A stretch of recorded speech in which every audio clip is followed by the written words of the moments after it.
In this programme, we explore the impact of tourism and development on Tibet. As the landscape transforms, what might the future hold for such a unique culture and identity?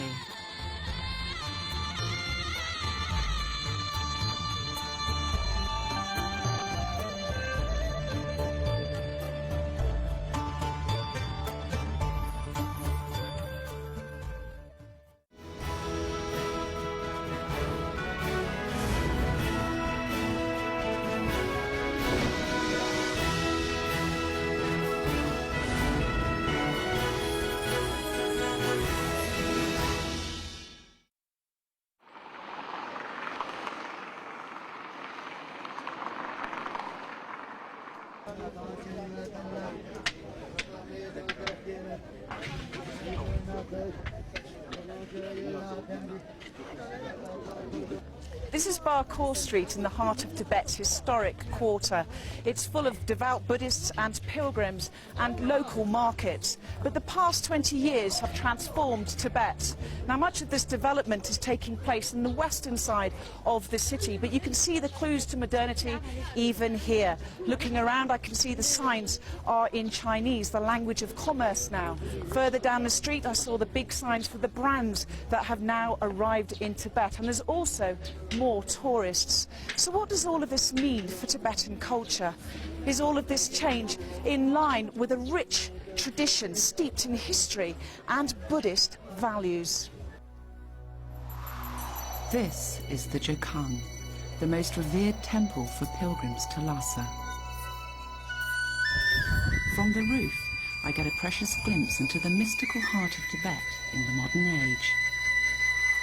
There's the tamping sound of workers as they repair the centuries-old building. Down below, Buddhist pilgrims follow the sacred path, or kora, around the square as tourists weave between them. There's lots changing. You know, a lot of things are becoming quite modern. Do you feel that's in balance with the local culture? Absolutely not. Okay. So I kind of had a fantasy of what Tibet may be like, and trying to read up as much as I can. And as soon as I got here, I was shocked to see a Deco's fast food place right outside the square. Have you noticed that a lot of Tibet is becoming quite modern? Yes, it is. I was here the last time, it was 4 years ago, and I see there is increasing, the city gets bigger and even cleaner. For me is Tibet, the Buddhism and this way must be kept here, because this is the way, the reason why tourists come to see the Tibetan way of Buddhism. I came by train, and I know the railway is one of the motors of modernizing Lhasa, but I think one should be careful and not to overdo. So to balance modernization? Yes, balance modernization. Yes. Not too many car traffic, not to become like all the other Chinese cities, I say quite frankly. I stood out on the street this morning and I watched traffic going from our hotel, and the traffic I saw was every conceivable mode of transportation, from bicycles to mini bikes to...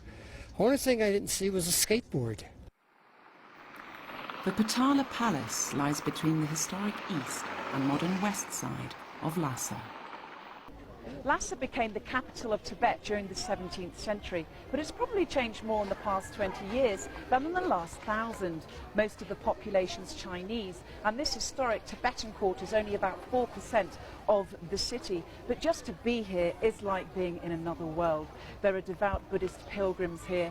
In the distance I can smell the incense as well, which means I must be near the Rinpoche monastery, where I'm going to meet a local Tibetan who's trying to preserve its historic walls and their spiritual meaning. At the entrance, these pilgrims are performing full-body prostrations. The gesture